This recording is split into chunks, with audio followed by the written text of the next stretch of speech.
Sir இவங்க 2 பேரும் ஆட்சி பண்ணிட்டாங்க சார் 50-60 வருஷம். இவங்க நிறைய கெட்டது பண்ணியிருக்காங்க, சில நல்லது பண்ணியிருக்காங்க. போதும் இவங்களுக்கு வாய்ப்பு கொடுத்தது. புதுசாக ஒரு இளைஞர் வராரு, எந்த தப்பும் அவர் பண்ணலை. அவருக்கு ஒரு வாய்ப்பு கொடுக்கலாம் சார். தமிழ்நாட்டில் கொடுங்க.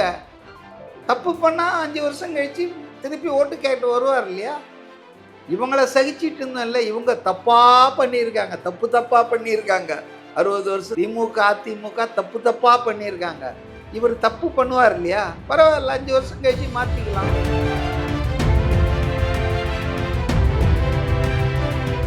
லேட்டஸ்டாக ஒரு புனையப்பட்ட புகார் ஒருத்தன் கொடுத்தான் இல்லையா? ஏதோ அரியலூரா பெரம்பலூரில் ஒரு பையன், அவன் சம்மந்தப்படவே இல்லை. சம்மந்தப்பட்டவன் விழுப்புரத்தில் இருக்கிற ஒருத்தன் அஜித்ன்றவன். ஆனால் இது மாதிரிலாம் பண்ணுவாங்க. திமுக வந்துங்க இந்த கேமில் வந்து எக்ஸ்பர்ட்டுங்க.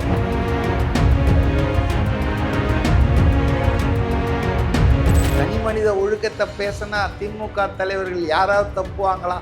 மனைவி, துணைவி, இணைவி, இதெல்லாம் கண்டுபிடிச்சவங்க திமுக ஆட்கள் தானே. இவங்க வந்து இன்னைக்கு வந்து விஜயகாந்த, வடிவேலு மாதிரி ஆட்களை விட்டு எவ்வளவு கொச்சப்படுத்தினாங்க, எவ்வளோ கேவலப்படுத்தினாங்க. அது மாதிரி இவங்க தங்களை எதிர்ப்பவர்களை அவதூறாக பேசுவாங்க, எல்லாம் பண்ணுவாங்க.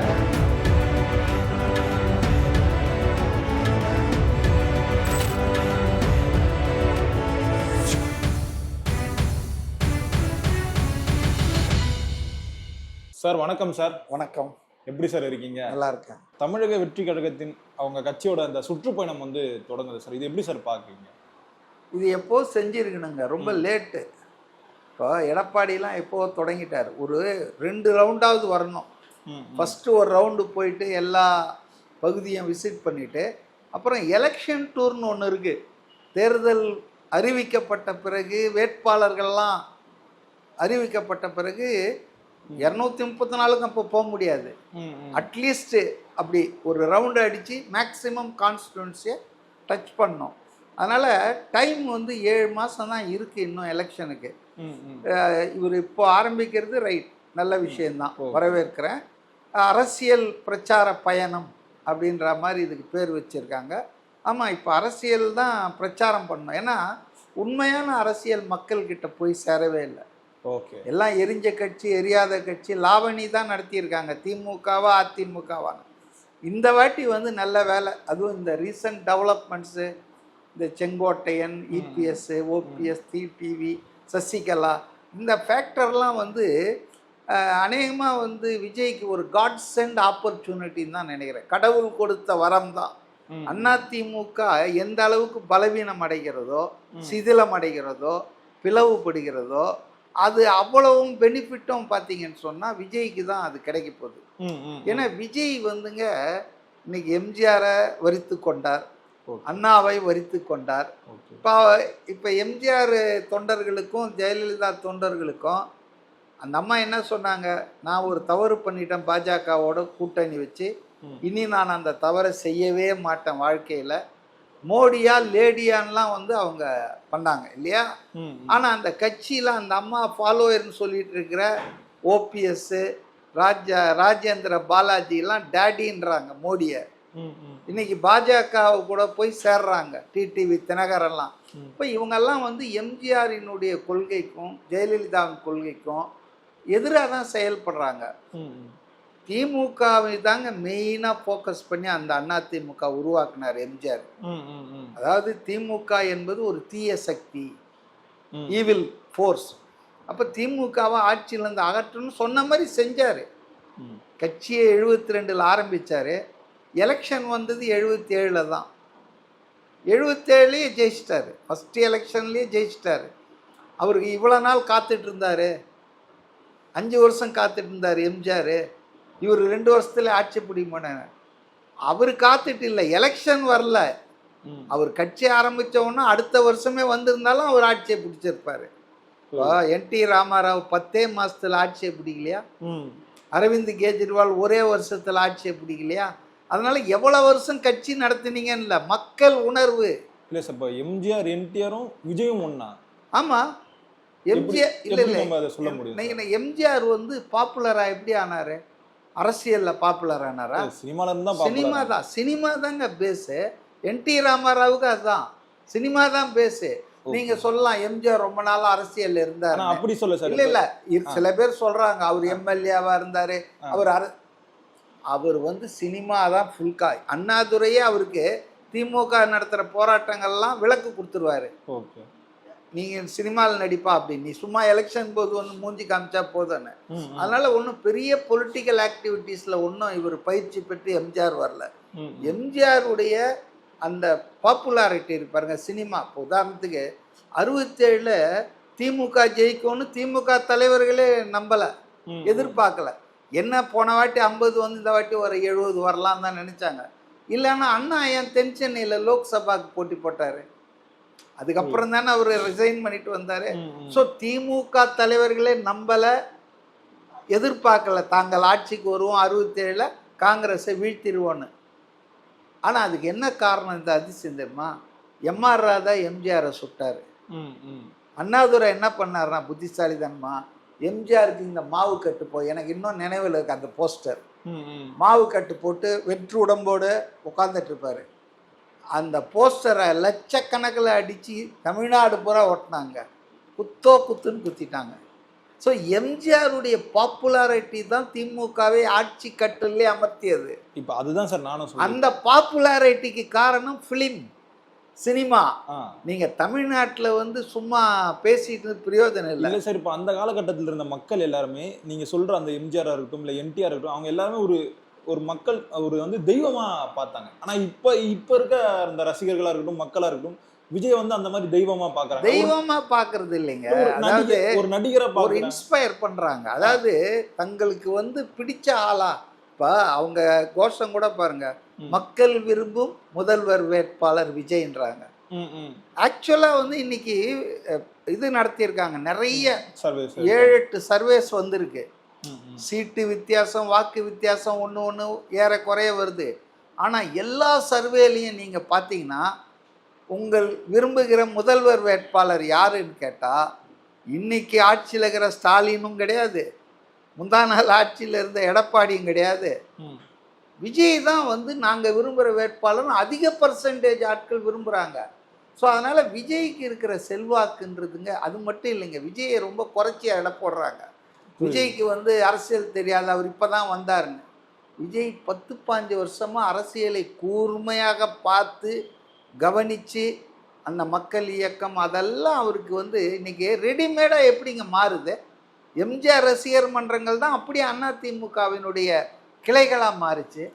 அதே தான் இன்னைக்கு மக்கள் இயக்கம் தமிழ்நாடு பூரா அப்படியே இந்த தாவேக்காவுடைய ஆட்களாக மாறிட்டாங்க. எனக்கு தெரிஞ்ச அநேகமாக இந்த 120 மாவட்ட செயலாளர்களும் 10 வருஷம் 15 வருஷமாக இந்த மக்கள் இயக்கம் விஜய் மக்கள் இயக்கத்தில் பங்கெடுத்து பொதுமக்களிடையே சேவை செய்தவர்கள் தான். எல்லாம் என்ன வானத்திலேருந்து குதிச்சா மாதிரி யாரும் புது ஆட்கள் கிடையாது, பேர் மாறி இருக்கு, அவ்வளோதான். அதனால் வந்து விஜய் வந்து பாப்புலாரிட்டி இன்னைக்கு வந்து ரொம்ப அதிகமாக இருக்குது. ஏன்னா ஒரே காரணம், நான் இலங்கையில் கூட ஒருத்தர்கிட்ட பேசிகிட்டு இருந்தேன், தமிழர்.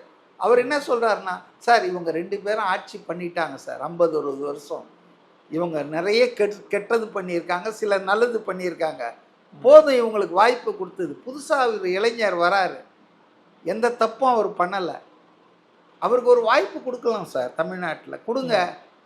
தப்பு பண்ணால் 5 வருஷம் கழித்து திருப்பி ஓட்டு கேட்டு வருவார் இல்லையா? இவங்கள சகிச்சிட்டு இருந்தோம்ல, இவங்க தப்பாக பண்ணியிருக்காங்க, தப்பாக பண்ணியிருக்காங்க 60 வருஷத்து. அவர் சொன்ன வார்த்தை சொல்கிறேன், திமுக அதிமுக தப்பாக பண்ணியிருக்காங்க, இவர் தப்பு பண்ணுவார் இல்லையா, பரவாயில்ல 5 வருஷம் கழிச்சு மாற்றிக்கலாம். ஆனால் தப்பாக பண்ணிட்டு இருக்கிறவங்களே தொடர்ந்து வாய்ப்பு கொடுக்கணுன்னா அது புத்திசாலி தானே இல்லைன்னு அங்கே இருக்க ஒரு தமிழர் என்கிட்ட பேசும்போது சொல்கிறாரு. அதனால் தமிழ்நாட்டிலையும் பார்த்தீங்கன்னாங்க ரொம்ப வருஷமாக என்னுடைய அப்சர்வேஷன், ஒரு நியர்லி 25 to 30% மக்கள் வாக்காளர்கள் இந்த தேர்தல்களே டிஸ்இன்ட்ரெஸ்டடாக இருப்பான், ஓட்டு போடவே வரமாட்டான். ஏன்னா அவங்களுக்கு 2 கழகங்களையும் பிடிக்காது, புதுசாக யாராவது வரமாட்டாங்களா, வந்தால் உடனே அவனை ஆதரிப்பாங்க, விஜயகாந்த். புரியுதா உங்களுக்கு? அந்த மாதிரி தான் சீமானுக்கு வந்த 8% ஓட்டம் சீமானுக்காக விழுந்த ஓட்டு இல்லை, திமுக அதிமுக எதிர்க்கிற யாருக்கும் விழும். இன்னைக்கு விஜய்க்கு பாசிட்டிவாகவே விழும், நெகட்டிவ் ஓட்டு மட்டும் இல்லை. விஜய் தான் வரணும்னு சொல்லி பாசிட்டிவ் ஓட்டு இருக்கு. அதனால விஜய்க்கு வந்து நல்ல மவுஸ் இருக்கிறத நம்ம ஃபீல்டுலேயே பார்க்க முடியுதுங்க. இப்போ இந்த சுற்றுப்பயணத்துக்குள்ள வருவோம் சார். இப்போ எல்லாம் சுற்றுப்பயணம் பண்ணும்போது எல்லாம் அந்த கேரவன்ல வராங்க. இப்போ விஜயும் அதே யுக்தியை வந்து ஃபாலோ பண்றாரு சார். ஏன் ஒரு மாற்றா வேற ஏதாவது யோசிக்கலாமே, நடைப்பயணம் மாதிரி வரலாமே, ஏன் அதை பண்ண மாட்டாரு விஜய்?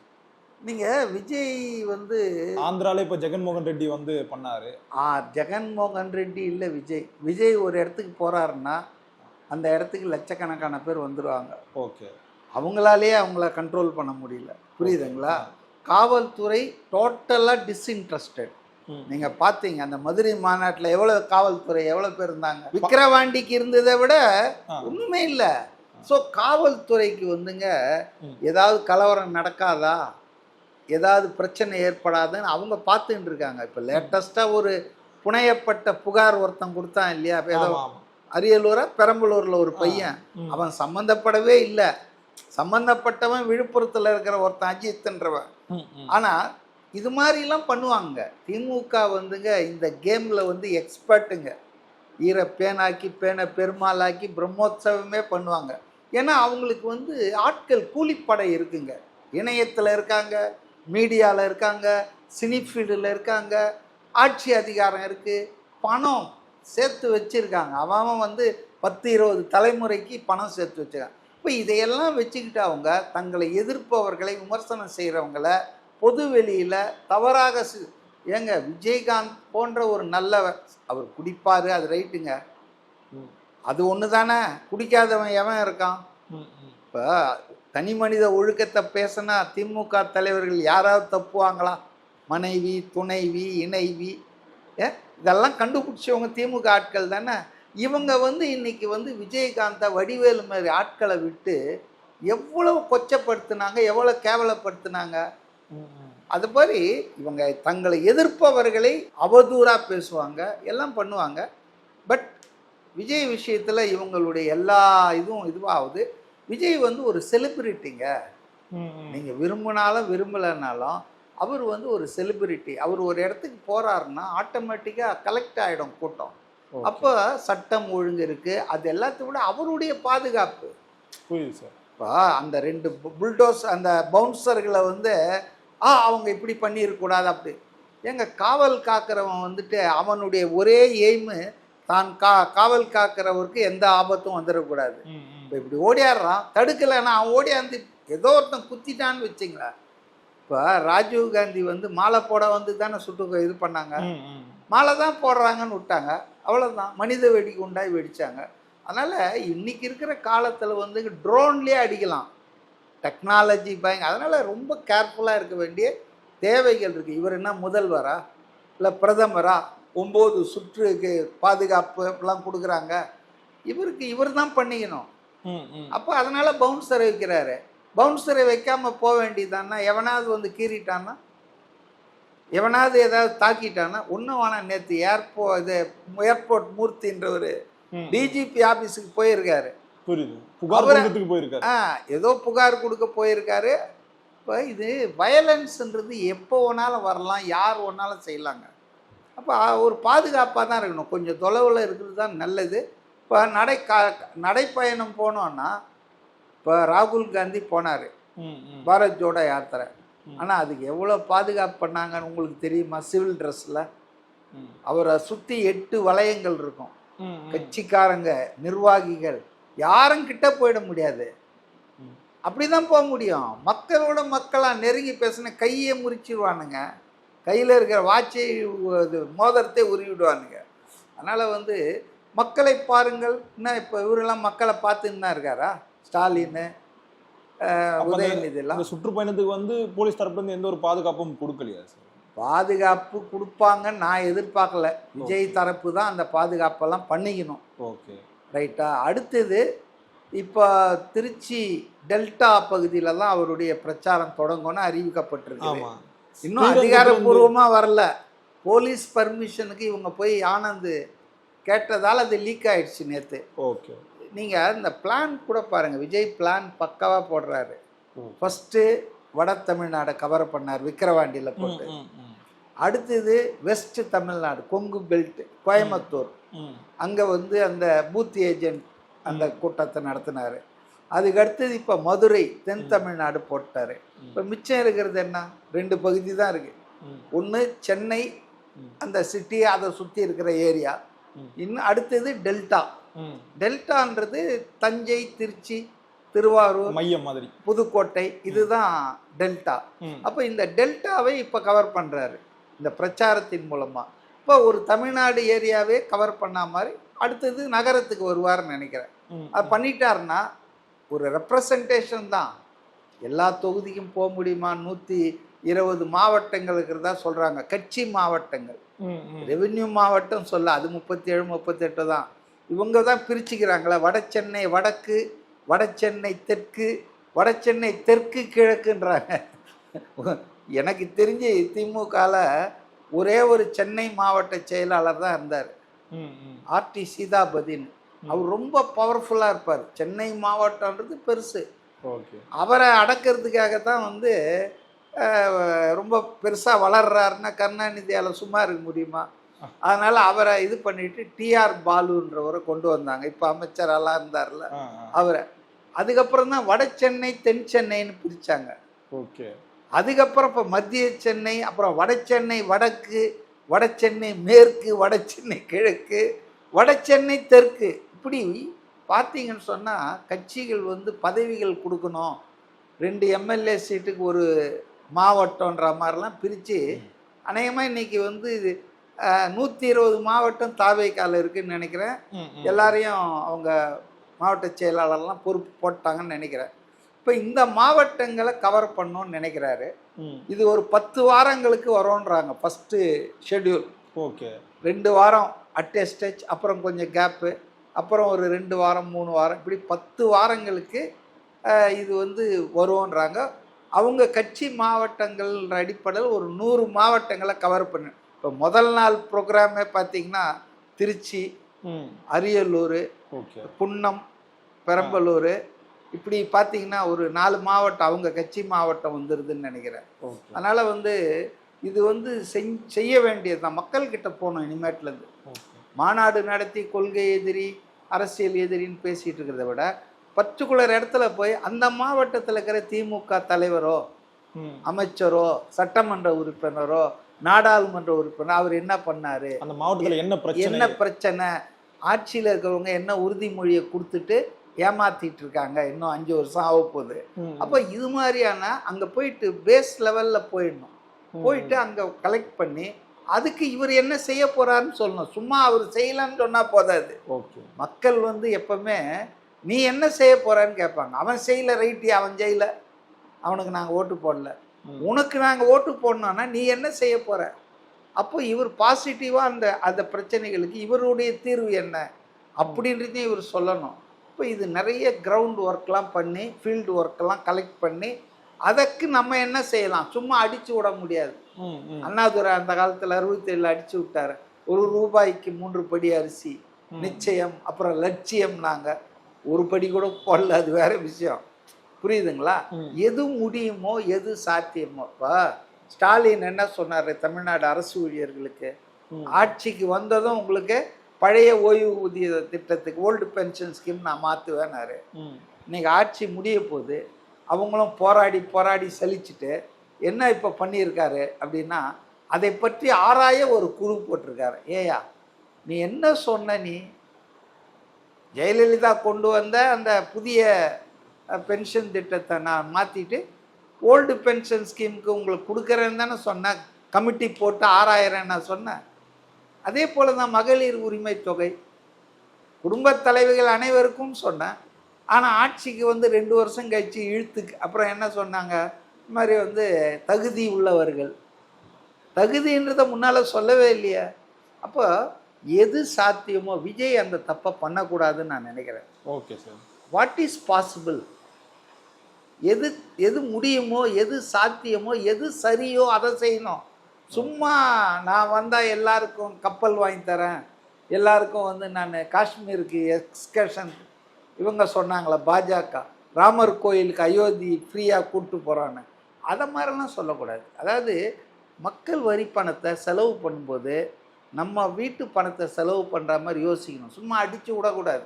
இன்னைக்கு பாருங்க எவ்வளவு விளம்பரங்கள், அரசு விளம்பரங்கள். இங்க கடைநிலையில் இருக்கிற ஊழியர்களுக்கு சம்பளம் கொடுக்க பணம் இல்லை, அவங்களுக்கு பென்ஷன் கொடுக்கறதுக்கு பணம் இல்லை. ஆனா பேனா சிலை வைக்கிறதுக்கு 250 கோடி ஒதுக்குறாங்க இல்லையா? இதெல்லாம் வந்து தேவையில்லாத செலவுகள்.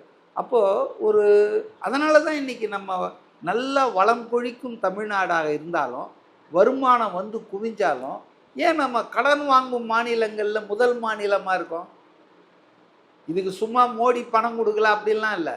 ஊதாரித்தனமான செலவுகள், தேர்தலை மையமாக வச்சு தேர்தலில் ஜெயிக்கணுன்றதுக்காக வரிப்பணத்தை எடுத்து வாரி விடுறாங்க. இப்போ இது தவறான பொருளாதாரம். அதை வந்து விஜய் வந்து செய்யக்கூடாது. ஸோ அந்தந்த பகுதிகளுக்கு போகும்போது எது சாத்தியமோ எது முடியுமோ ஏமாற்றக்கூடாது. அதாவது நீங்கள் 4 ரூபாய் தரேன்னு சொல்லிட்டு 5 ரூபாய் கொடுத்தா பிரச்சனை இல்லை. 4 ரூபாய் தரேன்ட்டு 4 பைசா கூட தராமல் இருந்தீங்கன்னா அது மக்களை வஞ்சிக்கிற மாதிரி ஆகும். அப்போ அது வந்து விஜய் செய்ய மாட்டார். விஜயுடைய நாணயமானவர் தான். நம்ம அவர் சொல்கிறதெல்லாம் செஞ்சுட்டு தான் இருக்கார். நிறைய வந்து அவர் வருமானத்தெல்லாம் விட்டுட்டு வரக்கூடிய ஆள், மக்களுக்காக உழைப்பதற்காக அரசியலுக்கு வர்ற ஆள். சொத்து சேர்ப்பதற்காகவோ தலைமுறைக்கு. இப்போ பாருங்க, இன்மன் நிதி, Udhayanidhi CEO of Red Giant கம்பெனிக்கு யார் முதல் போடுறது? உதயநிதி எந்த ஃபேக்ட்ரியில் வேலை செஞ்சார்? அவருக்கு சொத்து எப்படி இவ்வளோ வந்தது? இப்போ பையனுக்கு டிரான்ஸ்ஃபர் பண்ணுறாங்க. இப்போ ஒரு குடும்பம் இந்த தமிழ்நாட்டு அரசியலையும் ஆட்சியையும், மாப்பிள்ளை ஒரு பக்கம், அவர் இப்போ சபரீசன் அடின்னு அடிக்கிறார். இதுக்கு முன்னால் இருந்தவங்கெல்லாம் ரொம்ப உத்தமர்கள் நான் சொல்ல. ஊழல் தாங்க நம்ம தமிழ்நாட்டை பின்னுக்கு இழுக்குது. இல்லைன்னா எங்கேயோ போயிருப்போங்க. நம்ம இப்போவே நல்லா தான் இருக்கிறோம். நம்ம வந்து சாலை வசதி, டிரான்ஸ்போர்ட்டு, மக்கள் சுகாதாரம், கல்வி, மருத்துவம், இதெல்லாம் இந்தியாவிலேயே நம்ம முதல் இடத்துல இருக்கிறோம். அதுக்கு பேஸ் போட்டது வந்து பல பேர் போட்டிருக்காங்க, ஒரு ஆள் இல்லை, இன்னைக்கு வந்தது இல்லை. மெயினாக நான் காமராஜரை தான் சொல்லுவேன். ஒரு 9 வருஷம் காமராஜர் ஆட்சி இருக்கு பாருங்க, அது வந்து மிக சிறப்பான ஆட்சிங்க.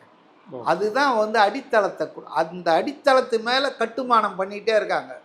எம்ஜிஆர் கொஞ்சம் பண்ணியிருக்காரு, அண்ணா பண்ணார், கருணாநிதி பண்ணியிருக்காரு, எடப்பாடி பண்ணியிருக்காரு, இல்லைன்னா யாரும் சொல்ல முடியாது. புரியுதுங்களா? அப்போ இன்னைக்கு வந்து நாங்கள் நம்பர் 1 ஆகிட்டோன்னு நீங்கள் ஆகிட்டீங்களா? சாராய கடைகளை திறந்தது தான் திமுகவினுடைய சாதனை. பல பேர் மறந்து போயிருந்தாங்க இல்லையா? 1967 அண்ணா வந்தவுடனே அதை முயற்சி கேட்பாங்க, முடியாதுன்ட்டார். 69 கலைஞர் சீஃப் மினிஸ்டர் ஆன பிறகு தான் திறந்து விட்டார். அதை திறக்காமல் இருந்தால் இன்றைக்கி தமிழ்நாடு எவ்வளவோ நல்லா இருக்கும்.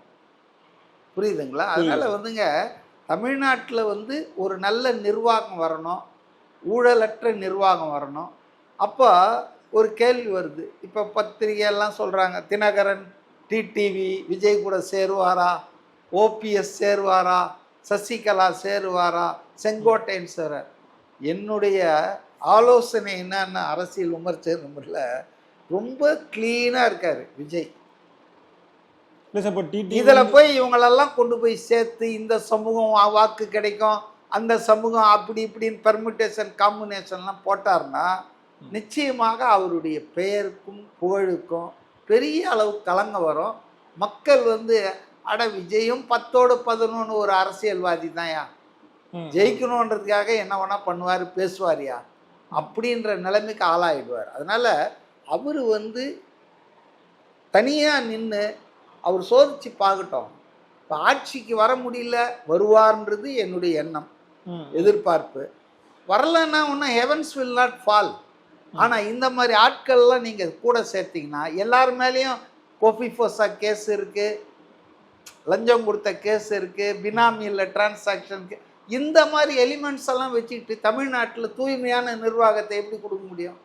அதனால் ஆட்சிக்கு வரணுன்றதுக்காக பிளான் பண்ணலாம். ஆனால் இப்போ டிடிவி தரப்புலேருந்து 60 தொகுதி கேட்டதா ஒரு செய்தி வருது. ஆட நீங்கள் வேற. விஜய் வந்து புத்திசாலி, திறமசாலி, அவர் வந்து நாணயமான ஆள். அரசியலை கூட டீசன்ட் பொலிட்டீஷியனாக இருக்கணும்னு தான் விரும்புகிறாரு.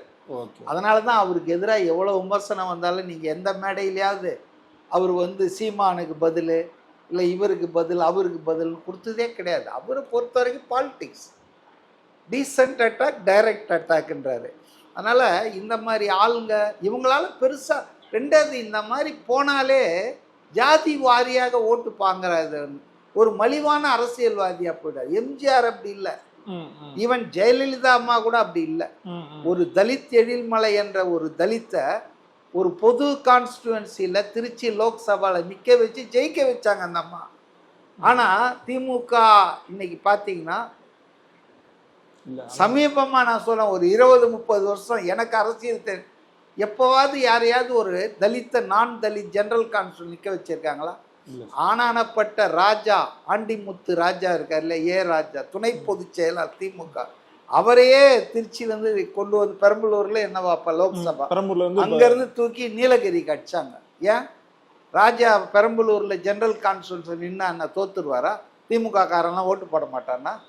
அப்போ சாதி சமூக நீதி அப்படி இப்படின்னு பேசிட்டு டைலாக் அடிச்சுட்டு இன்னைக்கு கவின் கொலை நடக்குதுன்னா இதுக்கு யார் காரணம்? 60 வருஷமாக திமுக அதிமுக தானே ஆட்சியில் இருந்திருக்காங்க. சமூக நீதி பெரியாருடைய சீடர்கள் தானே எல்லாரும். அப்போ நீங்கள் என்ன பண்ணியிருக்கீங்க? ஒரு சமூகத்தை 60 வருஷம் ஆட்சி இருந்திருக்கீங்க. நான் 2 பேரையும் தான் சொல்கிறேன். ஆனால் நீங்கள் கவின் கொலைக்கு ஏன் விஜய் வீட்டுக்கு போகலன்னு கேட்குறீங்க. ஆட்சியில் நீங்கள் இருக்கீங்க, அதிகாரத்தில் இவ்வளோ நாளாக இருந்திருக்கீங்க. ஏன் மக்கள் மைண்ட்ஸ், மாணவர்கள் மத்தியில் கலர் கலராக கயிறு கட்டிகிட்டு இருக்கான். இப்போ தென் தமிழகத்தில் பார்த்தீங்கன்னா சாதி வெறி அந்த அளவுக்கு இருக்குது. ஆணவ கொலைக்கு தனி சட்டம் போடுங்கன்னு பாவம் திருமாவளவனும் ரொம்ப கேட்டுக்கிட்டு தான் இருக்காரு. யார் செய்கிறது? திமுக செஞ்சிருமா? ஜாதி இந்துக்கள் ஓட்டெல்லாம் இழந்துருவாங்களா? வேங்கை வயல் வழக்கு என்னாச்சு? அதனால் ஜாதி அடிப்படையில் வாக்குகளை தலைவர்களை சேர்ப்பது என்பது விஜய் மிகப்பெரிய சேதாரத்தை உண்டாக்கும். அதை அவர் செய்ய மாட்டார்னு நான் நினைக்கிறேன். இப்போ கடைசியாக ஒரே ஒரு கேள்வி கேட்டு முடிச்சுக்கலாம் சார். இப்போ விஜய் சார் மேலே இப்போ வரைக்குமே ஒரு விமர்சனம் வைக்கிறது என்னன்னா, 6 மணிக்கு மேலே விஜய் சார் எதுவுமே பண்ண மாட்டாரு. அந்த சுற்றுப்பயணம்லாம் போகும்போது 6 மணிக்கு மேலே விஜய் சார் அந்த சுற்றுப்பயணத்தை மேற்கொள்ள, இதெல்லாம் யார் சொல்கிறாங்க இந்த 6 மணிக்கு மேலேன்னு? இப்போ அந்த அஜித் குமார் இறந்தார தூத்துக்குடியில், அவரை போய் பார்த்தாரு. எத்தனை மணிக்கு போய் பார்த்தாரு? 7-7:30 மணிக்கு தானேங்க போய் பார்த்தாரு. 6 மணிக்கு மேலே வர முடியாதவர் எப்படி பார்த்தாரு? இதெல்லாம் திமுகவுடைய அந்த அண்டாக்கள் குண்டாக்கள் இருக்கு இல்லையா, வாடகை வாய்கள், அதுங்க பரப்புறது. ஏங்க ஒரு இண்டஸ்ட்ரியில் 30 வருஷம் நிலைச்சி நிற்கிறாருங்க. ஷூட்டிங் ஸ்பாட்டில் டைமுக்கு போய் உட்காந்துக்கு வரான். இதுவரையில் எந்த கிசுலையாவது மாட்டியிருக்காரா? புரியுதா உங்களுக்கு? அதனால் ஈஸ் எ டிசிப்ளினரியன். அவர் ஒரு ஒழுங்கு கட்டுப்பாடோடு இல்லைன்னா எத்தனையோ மனைவி துணைவி எல்லாம் நடந்திருக்கும். ஒன்றும் இல்லாத உதயநிதி எவ்வளோ பேர் எடுத்துட்டாரு கொஞ்ச நாளில். எனக்கு தெரிஞ்சு 4-5 பேர் தொடர்பு படுத்தினாங்க அவரை. பர்சனல் லைஃப்பில் நமக்கு we are least interested. ஆனால் ஒரு சினிமா துறையில் உச்சத்தில் இருக்கிறவர் 200 கோடி 250 கோடி வாங்குறவர் எவ்வளோ வாய்ப்புகள் கதவை தட்டி இருக்கோம். அப்போ அவர் ஒரு டிசிப்ளின்டு மேன். அவரை பற்றி கொச்சப்படுத்த, அவர் அரசியலை விமர்சனம் பண்ணுங்க, அவருடைய பாலிசியை விமர்சனம் பண்ணுங்க. விஜய் ஒன்றும் கடவுள் இல்லை, கிங் இல்லை, அவர் விமர்சனத்துக்கு அப்பாற்பட்டவர் இல்லை. ஆனால் அவருடைய தனிப்பட்ட கேரக்டர் அசாசினேஷன் பண்ணுறீங்க, அவருடைய குடும்ப வாழ்க்கையை பேசுகிறீங்க. உங்கள் முதுகில் இவ்வளோ அழுக்கு இருக்குது. கோபாலபுரத்தில் மத்தியானம் சாப்பிடுவார் கலைஞர், ஆலிவர் ரோட்டில் டின்னர் சாப்பிடுவார். இதெல்லாம் நம்ம பேசினா எங்கே போய் வச்சுக்குவாங்க? அதனால் தனி மனித ஒழுக்கங்களை பற்றியெல்லாம் அரசியல் தலைவர்கள் விமர்சனம் பண்ணுறது தப்பு. நான் பேசுகிறது கொஞ்சம் ஸ்ட்ராங்காக இருந்தால் கூட அதுதான் உண்மை. அவங்க பாலிசியை டிஸ்கஸ் பண்ணுங்க, அவங்க பாலிட்டிக்ஸை பேசுங்க. விஜய் தப்பு பண்ணாருன்னா விமர்சனம் பண்ணுங்க. ஆனால் 6 மணிக்கு மேலே யார் சொன்னாங்க அதை? அவர் சொன்னாரா என்ன 6 மணிக்கு மேலே எங்கேயாவது கூப்பிடாதீங்கன்னு? அம்பேத்கருடைய நூல் வெளியீட்டு விழா நடந்தத அந்த இதில் விகடன், அது எத்தனை மணிக்கு முடிஞ்சது? எத்தனை மணிக்கு தொடங்குச்சு? அப்போ பொய்யான புனைவுகள், அவரை எதுவுமே சொல்ல முடியாதுங்க. அதனால் இந்த மாதிரி கட்டுக்கதைகள், அதுவும் இவங்கெல்லாம் யார்? இப்போ இதெல்லாம் சொல்கிறவங்களெல்லாம் பார்த்தீங்கன்னா ஒவ்வொருத்தர் முதுகு பின்னால் மூட்டை மூட்டையாக அழுக்குகள் இருக்குது. இவங்கெல்லாம் விஜயை பற்றி விமர்சனம் பண்ணுறதுன்றது ரொம்ப தப்பு. அதாவது அவ்வளோ அச்சப்பட்டிருக்காங்க. Really DMK is mortally afraid of டிவிகேங்க. அதில் ஒன்றும் சந்தேகமே இல்லை. இன்னைக்கு விஜய் சொன்ன மாதிரி தான் போயிட்டுருக்கு களம். 2026 சட்டமன்ற தேர்தல் என்பது திமுகவுக்கும் தாவேகாவுக்கும் மெயின் போட்டியாக தான் இருக்க போகுது. இந்த 4 அணி 5 அணிலாம் இருந்தாலும் the contest will be mainly between DMK and டிவிகேன்னு தான் சொன்னார். இப்போ சொல்ல, அவர் ஒரு 6 மாதத்துக்கு முன்னாடியே சொன்னார். இப்போ போகிற போக்க பார்த்தா ஏடிஎம்கே வந்து அது ஒரு சாலிடான கட்சி தான், 20% ஓட்டை வச்சிருக்க கட்சி தான். எப்போ அவங்க பிஜேபியோட போய் கூட்டணி வச்சாங்களோ 18% மைனாரிட்டிஸ் அப்படியே அகண்டு போயிடுவாங்க. எஸ்சி எஸ்டி அகண்டு போயிடுவாங்க. புரியுதுங்களா? அது இல்லாமல் இன்னைக்கு அந்த கட்சி நாலாசிலியாக இருக்குது. ஒரு பக்கம் பிஜேபி அதை வந்து அரவணைச்சிக்கிற மாதிரி அரவணைச்சு அந்த கட்சியை காலி பண்ண வேலையில் இறங்கிட்டாங்க. இப்போ இந்த செங்கோட்டையன் புரட்சி எல்லாமே கூட பார்த்தீங்கன்னா இதுக்கு பின்னால் ஆடிட்டர் குருமூர்த்தி, பாஜக தலைவர்கள், அமித்ஷா எல்லாரும் இருக்காங்க. இல்லைன்னா நான் 2 விஷயம் கேட்குறேன். செங்கோட்டையன் நல்ல ஆள் தான், மூத்த தலைவர், கட்சி தொடங்குனதுலேருந்து இன்னை வரைக்கும் இந்த கட்சியில் இருக்கக்கூடியவர். அநேகமாக துரைமுருகனுக்கு அடுத்தபடியாக 9 முறை எம்எல்ஏவாக இருந்தவர் இவர் தான், சீனியர் லீடர். ஆனால் அந்த சீனியர் லீடருக்கு என்ன தெரிஞ்சிருக்கணும்? சில விஷயங்களை நம்ம கட்சிக்குள்ளே தான் பேசணும். ஒரு மாநில நிர்வாகியாக இருக்கீங்க, 77 வயசாச்சு, அனுபவம் 50 வருஷம் இருக்கு. நீங்கள் எடப்பாடி கிட்ட தனியாக பேசியிருக்கணும். இல்லை, இதெல்லாம் பேசி பார்த்துதானே சார் முடியலன்னா திருப்பி கட்சிக்குள்ளே தான் நீங்கள் ஆதரவை திரட்டணும்.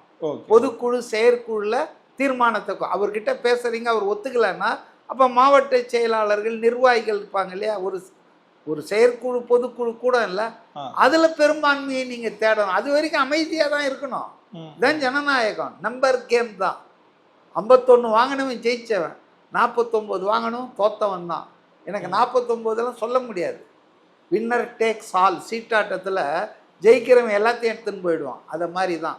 அப்போ அவர் என்ன பண்ணியிருக்கணும்னா, தொடர்ந்து இதை மக்கள் மத்தியில், அதை மக்கள்னா அதிமுக நிர்வாகிகள் தலைவர்களிடம் இந்த பிரச்சாரத்தை அவர் பண்ணிக்கிட்டே இருக்கணும். அப்படி தான் அது மேலே வரணுமே தவிர ஒரு பொது பப்ளிக் ப்ரெஸ் கான்ஃபரன்ஸை வச்சு 10 நாள் கேடு அதுக்குள்ளே இவங்களெல்லாம் சேர்த்துக்கணுன்னா எந்த கட்சியிலும். இப்போ நான் கேட்குறேன், துரைமுருகன் இப்படி ஒரு ப்ரெஸ் கான்ஃபரன்ஸை வச்சு ஸ்டாலின் அவர்களுக்கு 10 நாள் கொடுக்குறேன், அவர் குடும்பத்தில் இருக்கிற யாரும் திமுகவில் தலையிடக்கூடாது, கனிமொழி, உதயநிதி, இன்பநிதி, சபரீசன் இப்படி யாரும் தலையிடக்கூடாது அப்படின்னு சொன்னாருன்னா துரைமுருகனை என்ன பண்ணுவாங்க?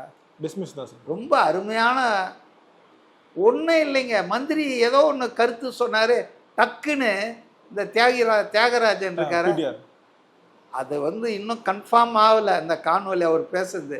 அவரை வந்து ஆல் பவர்ஃபுல் ஃபைனான்ஸ் மினிஸ்டர்லேருந்து தூக்கி ஒன்றுமே இல்லாத ஒரு துறைக்கு அவரே சட்டமன்ற சொன்ன, எனக்கு எந்த அதிகாரமும் இல்லை அப்படின்ட்டார். ஐடி துறைன்னு போட்டு விட்டாங்க, டெக்னாலஜி இன்ஃபர்மேஷன் டெக்னாலஜின்னு.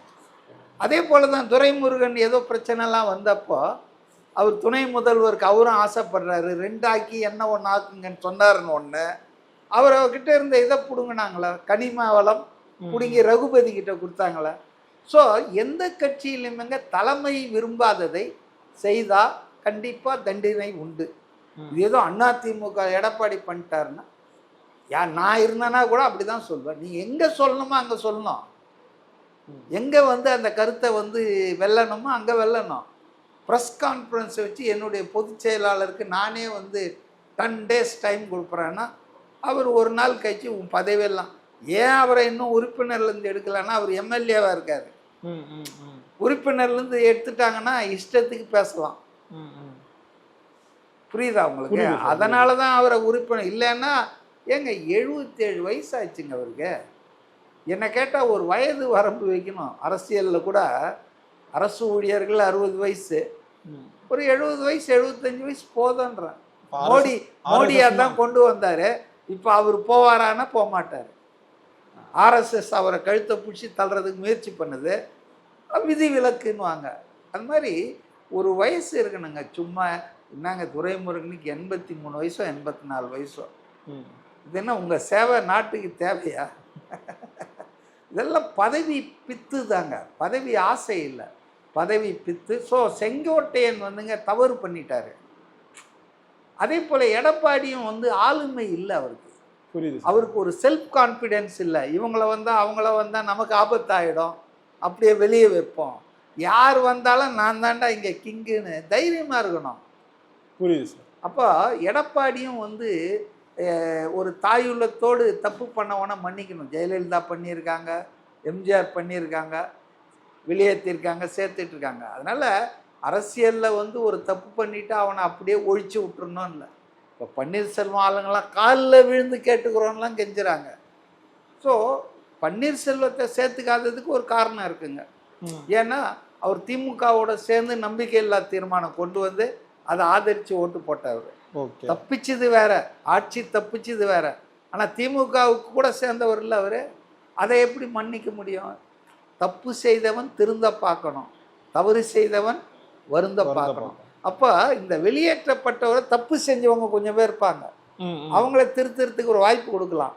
தவறு செஞ்சவங்க சசிகலா, டிடிவி, இவங்கெல்லாம் வந்து தவறு செய்யணும். இந்த கட்சியையே ஒரு ஜாதி கட்சியாக மாற்றின கொடுமையை பண்ணவங்க. மற்றதெல்லாம் விடுங்க, ஊழல் அது இதெல்லாம் விடல. அதிமுக என்ற ஒரு மாபெரும் மக்கள் இயக்கத்தை எம்ஜிஆர் தொடங்கின அந்த இயக்கத்தை தேவர் கட்சி அப்படின்னு சுருக்க பார்த்தாங்க பாருங்க. உடனே இவர் கவுண்டர் அதை கவுண்டர் கட்சியா சுருக்க பார்க்குறாரு. ரொம்ப பாவம். எம்ஜிஆர் கூடிய நினைவுக்கு, எம்ஜிஆருடைய மாண்புக்கு இதெல்லாம் ரொம்ப அல்பம். இப்படிப்பட்ட ஒரு சூழல் தன் கட்சிக்கு வரும்னு அவர் நினைச்சு கூட பார்த்துருக்க மாட்டார். அதனால வந்துங்க செங்கோட்டையன் இஷ்யூவால அதிமுக இன்னும் கொஞ்சம் பலவீனமாகலாம். பட் அதுல பாசிட்டிவா நான் பார்க்குறேன் என்னன்னா, அதிமுக எந்த அளவுக்கு பலவீனமாகுதோ அந்த அளவுக்கு எம்ஜிஆரின் தொண்டர்கள், அதிமுகவின் விசுவாசிகள், திமுக தான் அதில் அவங்க ஃபோக்கஸ்டாக இருப்பாங்க. திமுக தான் வந்து ஈவில் ஃபோர்ஸ்னுவாங்க, தீய சக்தி. அப்போ அதை ஒழிக்கக்கூடிய வல்லமை உள்ளவனுக்கு ஆதரவு கொடுத்துருவாங்க. ஸோ ஓட் ஷேர் கண்டிப்பாக நடக்கும். எல்லா கட்சியிலேருந்தும் ஓட்டு போவோம், திமுகலேருந்தே ஓட்டு போவோங்க. ஏன்னா எவ்வளோ பேருக்கு முணுமுணுத்துட்டு இருக்காங்க. இப்போ இன்னைக்கு திமுக வந்துங்க ஆட்சியில் இருக்குது, அதிகாரத்தில் இருக்குது, அதனால் எல்லாம் கப்சுப்புன்னு இருக்காங்க. இதே இவங்க எதிர்கட்சியாக இருந்தால் என்ன ஆகும் தெரியுமா? வைகோபால் சாமி கட்சி அப்படியே நீட்டாக பொழந்தார. அப்போ ஆளுங்கட்சியாக வந்து திமுக எதிர்கட்சியாக இருந்தது, ஜெயலலிதா தான் முதலமைச்சர். புரியுதுங்களா? ஸோ எதிர்கட்சியாக இருக்கும்போது உங்கள் கட்சியில் நிறைய பேர் உங்களை கேள்வி கேட்பான். அது மாதிரி எடப்பாடிக்கும் நடக்குது. அவ்வளோதானே தவிர உடனே ஆஹா ஓஹோ ஜனநாயகம் இல்லை, அதெல்லாம் தப்பு. ரொம்ப நன்றிகள் சார், எங்களோட நேரம் முகந்தமைக்கு நன்றி சார்.